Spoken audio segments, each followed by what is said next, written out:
chapter 6. And the sons of the prophets said unto Elisha, Behold now, the place where we dwell before you is too strait for us. Let us go, and we pray you, unto the Jordan, and take there every man a beam. Let us make us a place there where we may dwell. And he answered, Go you. And one said, Be content, I pray you, and go with your servants. And he answered, I will go. So he went with them, and when they came to the Jordan, they cut down wood. But as one was felling a beam, the axe head fell into the water, and he cried, and said, Alas, my master, for it was borrowed.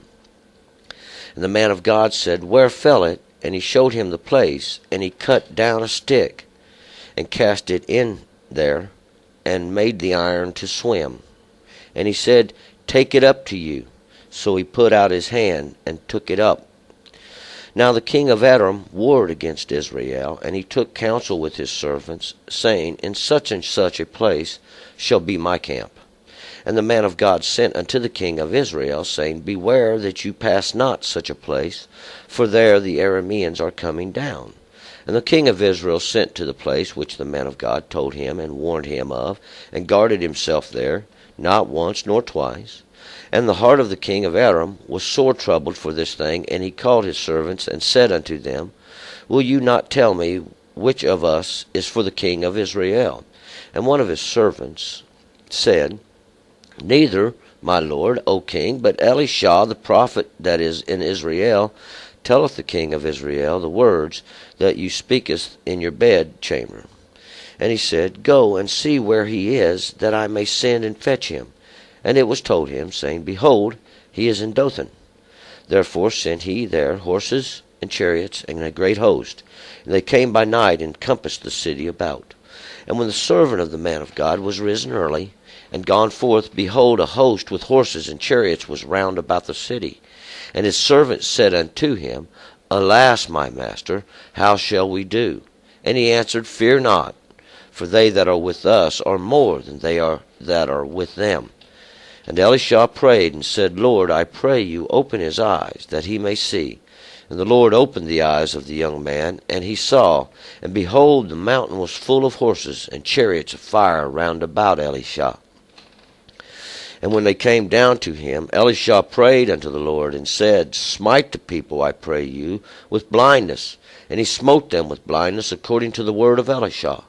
And Elisha said unto them, This is not the way, neither is this the city. Follow me, and I will bring you to the man whom you seek. And led them to Samaria. And it came to pass, when they were come to Samaria, that Elisha said, Lord, open the eyes of these men, that they may see. And the Lord opened their eyes, and they saw, and behold, they were in the midst of Samaria. And the king of Israel said unto Elisha, when he saw them, My father, shall I smite them? Shall I smite them? And he answered, You shall not smite them. Have you taken captive with your sword and with the bows those whom you would smite? Set bread and water before them, that they may eat and drink, and go to their master. And he prepared a great provision for them. And when they had eaten and drunk, he sent them away, and they went to their master.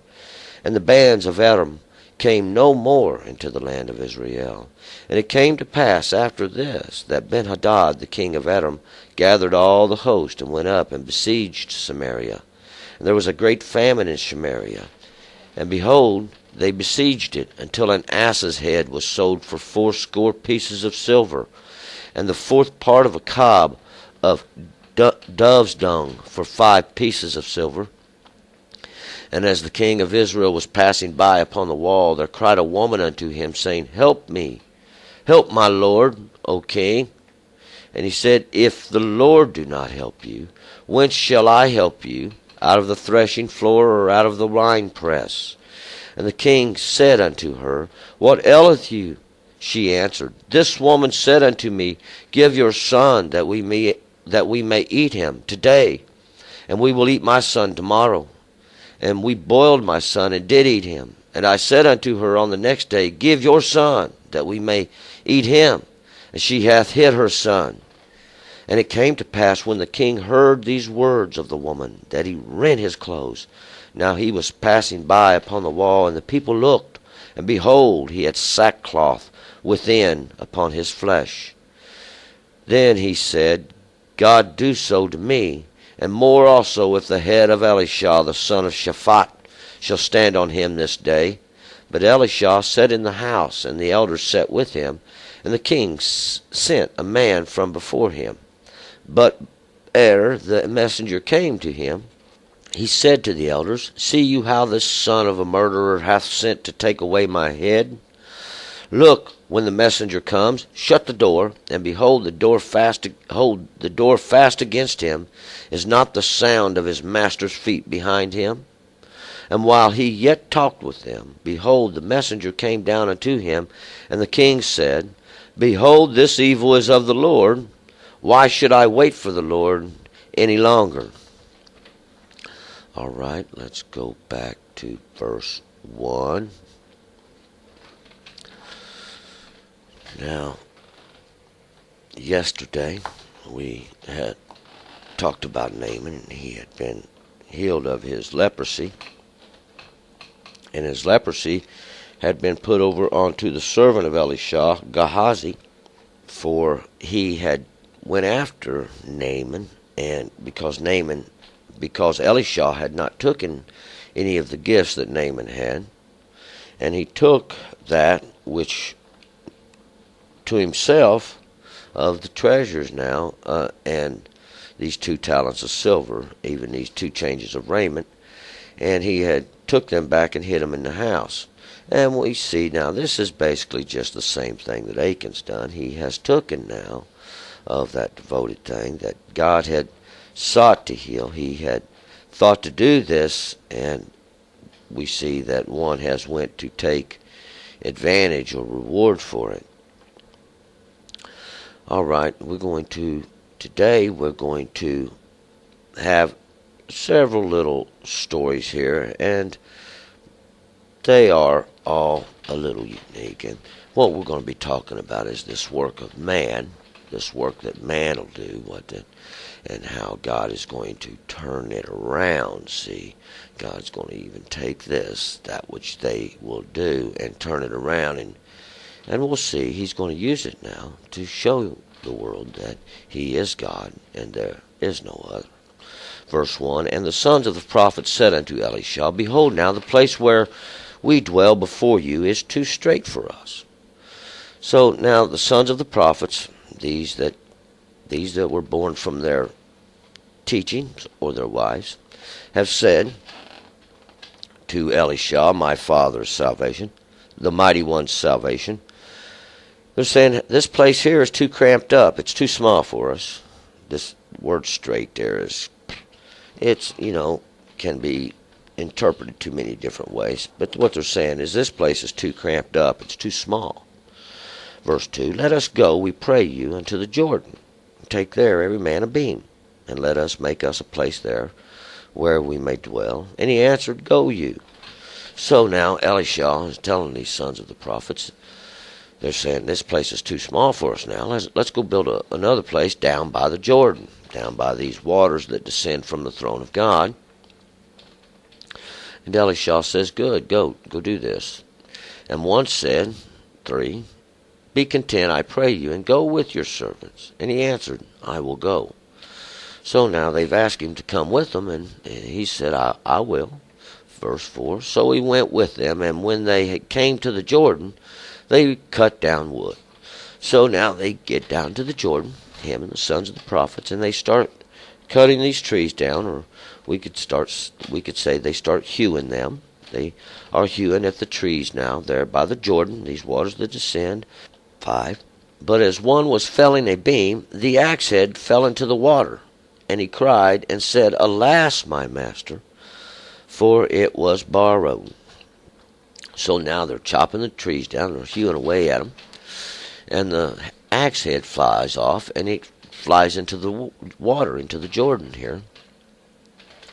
And this axe head is that which they hewing with. This is that which they're hewing with. And one says, Alas, my master, for it was borrowed, because it's not theirs. They have borrowed it, see. It doesn't belong to them, this thing that they're hewing with. 6, and the man of God said, Where fell it? And he showed him the place. And he cut down a stick, and he cast in there, and made the iron to swim. So now, Elisha, they've lost the axe head down into the Jordan, and he comes up, and he cuts a stick, and he asks them where it went in the water at, and they show him. And he takes the stick, and he casts it in the water, and what it does is it goes down, and it goes in through the eyelet of the axe head, and floats the axe head back up. And that's what causes the iron to swim, or the iron to float. But this has a higher understanding. This iron, even this Basil, we remember Barzillai. He was those of the iron, these of that they put on the people this teachings of men, and they do not teach them the true word of God, but the teachings of men.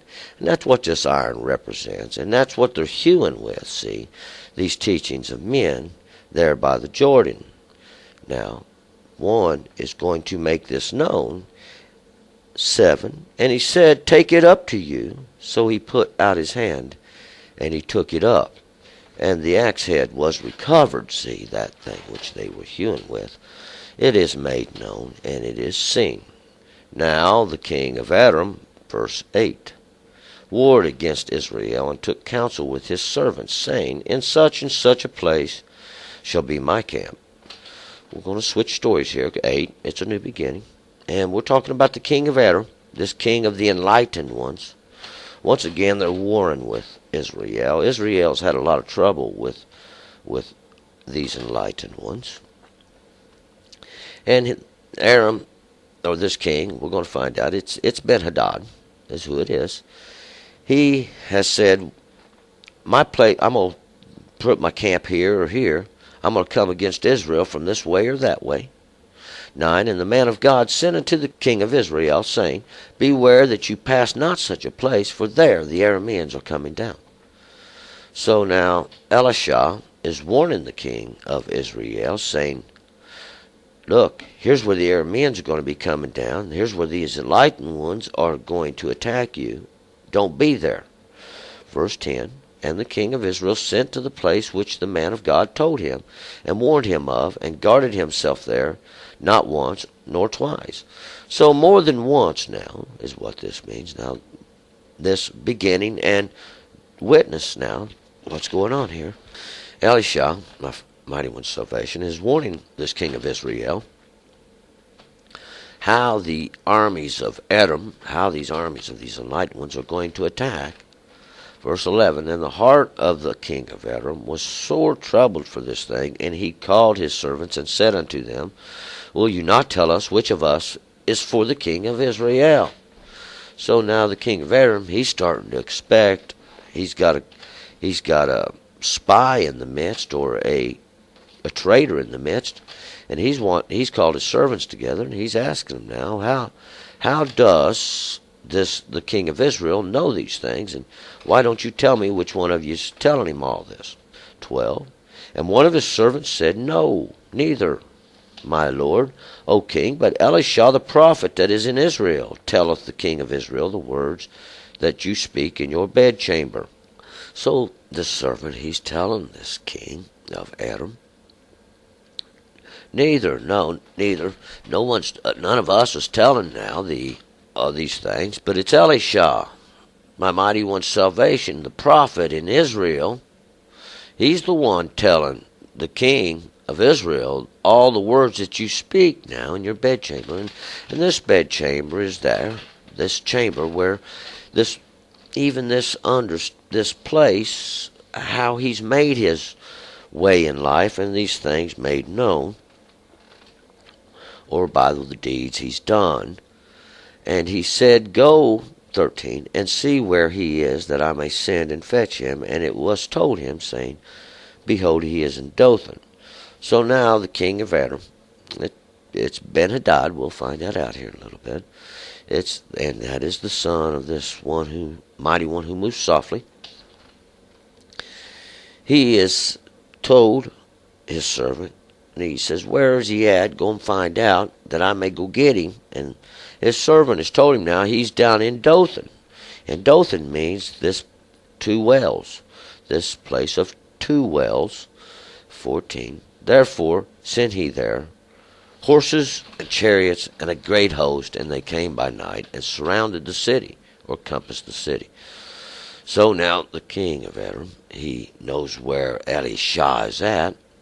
He has come down to get him, and he sends a host down, great horses, a lot of strength, and these chariots, even these places where they guide these strengths from.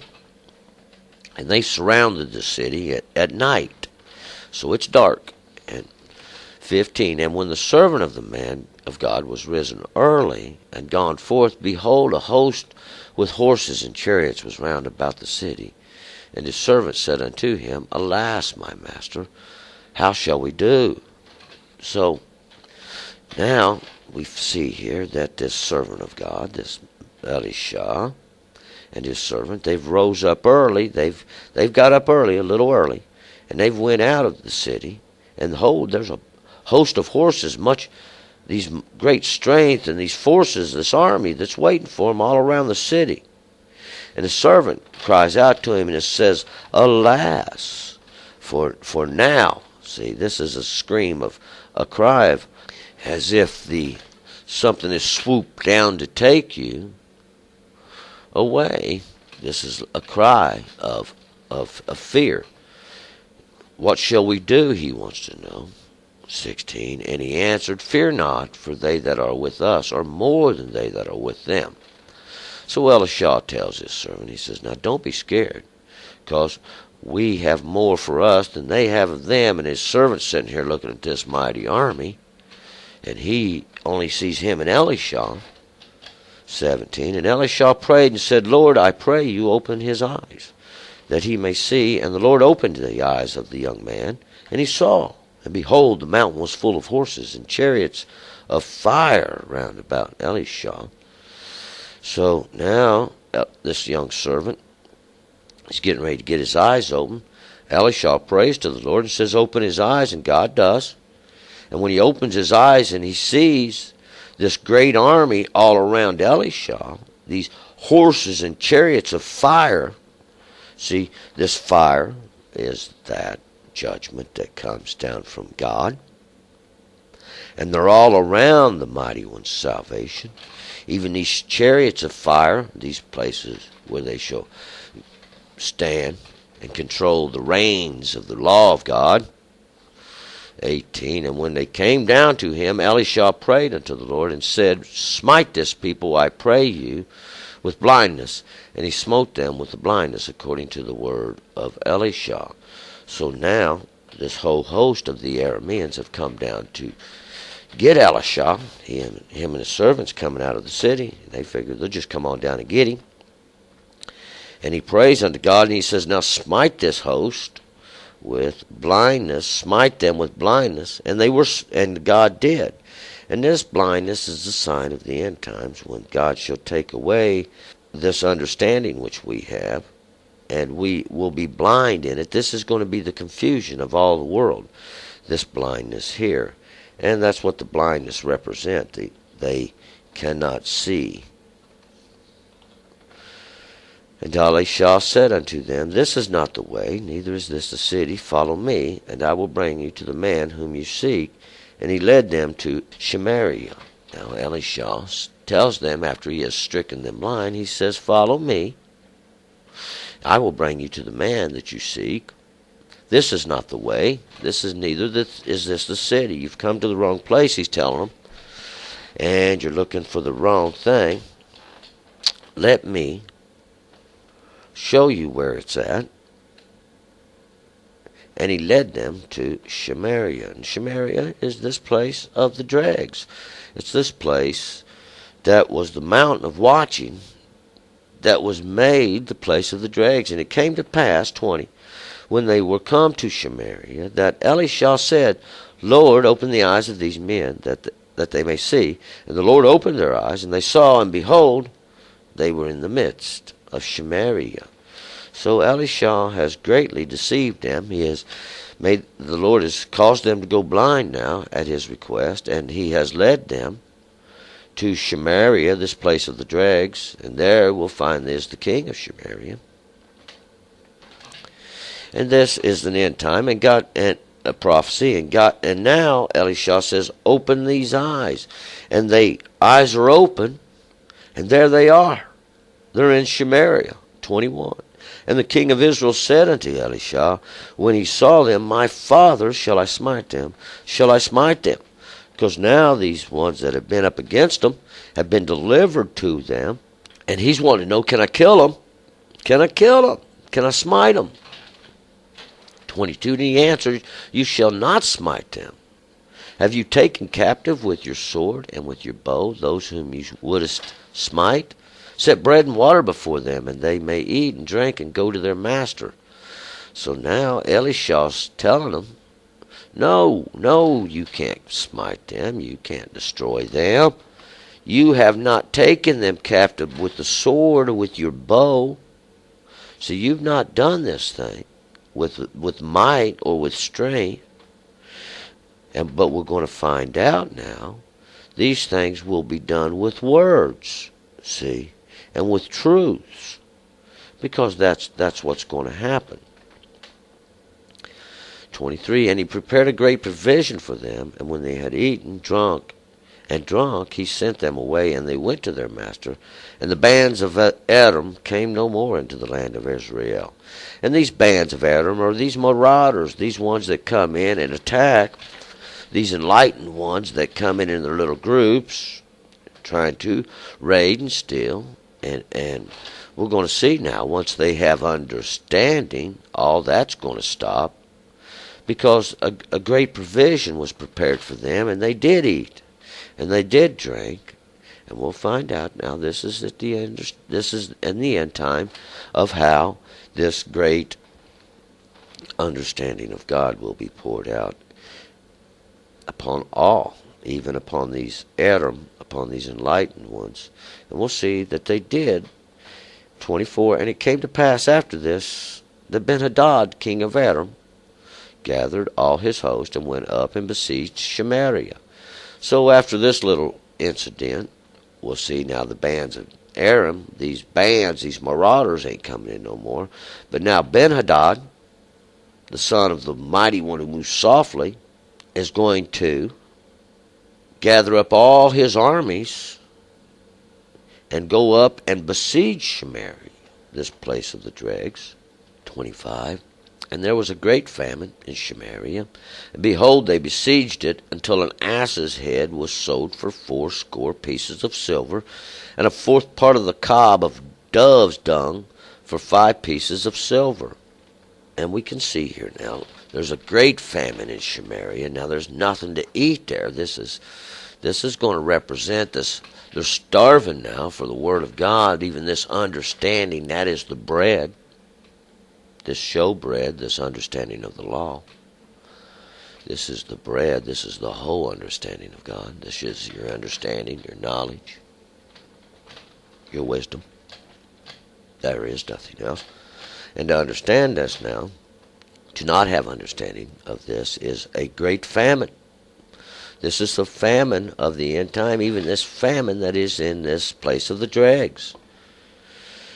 And this ass's head that's sold for 80 pieces of silver for this work that God does, score of redemption, 20, score is 20. So we have 80, even this great work of redemption, in these pieces of silver. And with these pieces of silver, we're going to find out, are those that are going to be used, for example, for the silver, these which are going to have to pass through the fire. And this fourth part of a cob of dove's dung, this fourth part, once again, for a fourth part. Now this work that has been set apart, been cut out, see, of a cob. A cob is this dry measure, a measure of a dry, of something dry, and its roots coming and from to be as a curse. This dryness that's measured out for a curse, even now, even to go with the famine, this drought, and this dove's dung is what this is going to represent. This dove is now this bird of peace, and its dung now stands for that which is unclean from it. And we're going to find out that's what we're talking about. And this dove's dung is this dry measure that is measured out in a sense of a curse. See? In a sense of a curse. And at the end time, see? But now God's going to use this. God's using this so that we can see. Now, 5 pieces of silver, and this 5 is grace. For God is showing grace now through these pieces of silver, through these that have to pass through the fire, this thing that has to be purified, this example that God's making. God is merciful. God is just in all his judgments. And as the king of Israel was passing by upon the wall, 26, there cried a woman unto him, saying, Help, my lord, O king.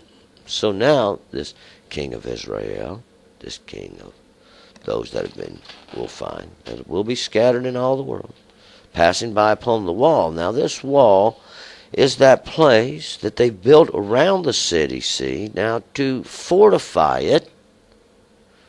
And this certain woman now, she cries unto the king, saying, Help me, my lord, O king. And a woman is always going to represent now that which is from man. Woman means from man. And she's crying to the king, saying, Help me, king.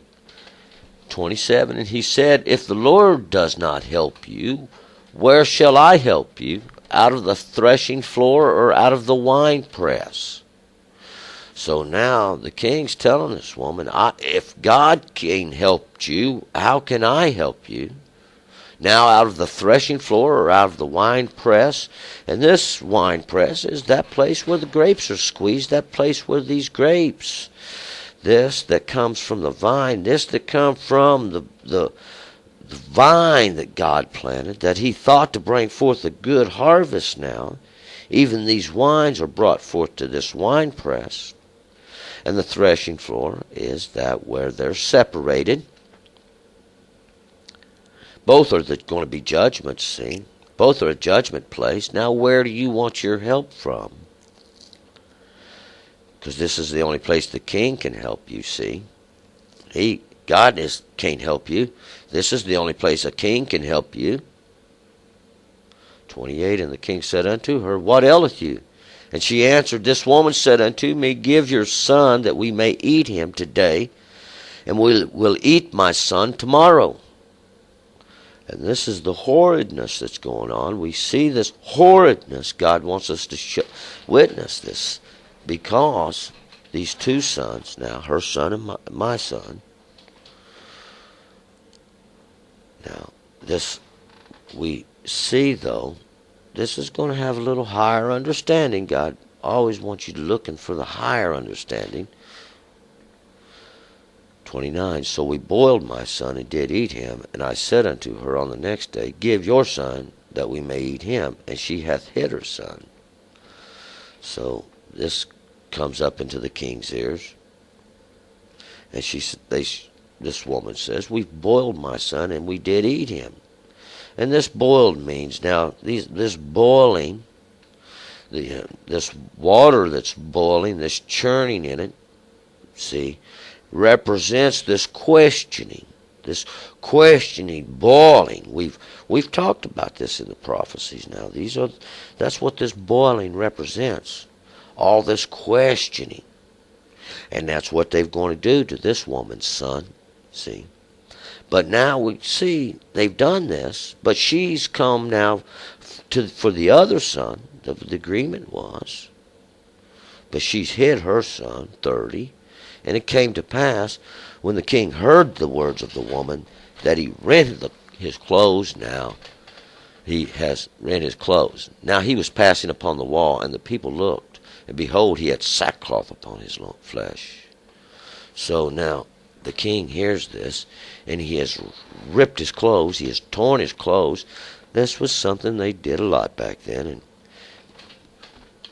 and what it represents is they have made bare. This is they've reached their understanding limit, and they've rent that garment they have, and they've made bare because they have to get past this in understanding. They have to get through it, and this is they're a form of ripping at your clothes and to show your nakedness now that you are made bare before the Lord. And we'll see now. The people, he's passing on the wall, and the people have looked up now, and behold, there's sackcloth upon his flesh. And this sackcloth it's that which ain't comfortable. It would be like wearing a burlap bag wrapped around you. It wouldn't be very comfortable. And we're going to see that this sackcloth represents mourning. This sackcloth represents the unpleasantness now, and the humility you're going to put yourself in because of it. You are further causing uncomfort now in the flesh for these uncomforts that God has caused. It's a matter of humility. 31, then he said, God do so to me, and more also, if the head of Elisha, the son of Shaphat, shall stand on him this day. So now this king of Israel, he has about reached his limit. All this going on around him, they're starving to death. People eating their children. He's all dressed in sackcloth. He's ripped his clothes. It's a miserable state, and we're going to see now all this is brought about due to sin, due to error. They've gone and made themselves idols, see, and they've strayed away from the law of God. That's why all this has come upon them. See, now he's saying, God, do so to me. What? Kill me. If he don't kill Elisha, by this time tomorrow, he's going to take off his head. And we see Elisha, now my mighty one's salvation, he's the son of Shaphat. This is that punishment from judgment. Shaphat means punishment. God is punishing. See, God is judge. This is the judgment. God told you of it. From the beginning now, you've been warned. But Elisha sat in his house, and the elders sat with him. And the king sent a man from before him. But ere the messenger came to him, he said to the elders, See you how this son of a murderer has sent to take away my head? Look, when the messenger comes, shut the door, and hold the door fast against him. Is not the sound of his master's feet behind him? So Elisha, he's sitting in the house, all the elders of Israel, and the king has sent a man from before him, this messenger, unto Elisha. But before the messenger could get there, he's done told the elders. He's sitting there telling him, talking to him about this subject, and he's saying, Look, see you how this son of a murderer, talking about the king, has sent to take away my head? He's come to kill me. He's come to cut off my head, to take away my power, my understanding. Now look, when the messenger comes, shut the door and hold the door fast against him. It says, not the sound of his master's feet behind him. So he said, Look, when he comes, you just keep the door shut, because I hear his master coming behind him. Or this master's feet. Now, this feet represents this path that he's on. And we'll see that his master was the king of Israel. This one who would rule over those that are scattered in all the world. And that's what he represents. We're going to see his path is behind all this. His feet are behind all this. And while he yet talked with them, 33, behold, the messenger came down unto him. And the king said, Behold, this evil is of the Lord. Why should I wait for the Lord any longer? So now the king and his messenger have come down to the place where Elisha's at, him and the elders, and they've beaten on the door, and they tell them inside, they're telling the ones inside, behold, this evil is of the Lord. Why should I wait for the Lord any longer? Now they've come down there to kill Elisha, to take off his head, and they're telling him now, this evil is of the Lord, and why should we wait on him any longer? In other words, we've come down here to kill you, and we're not going to wait for God to do this matter. And we're going to see now, we're going to see, this is the same as those they get in a hurry. We see here now, God's trying to show you, they ain't going to wait for God. They're getting in a hurry. And that's what they're going to do. They're going to get in a hurry. They're going to make them something to fall down to. This is what they do.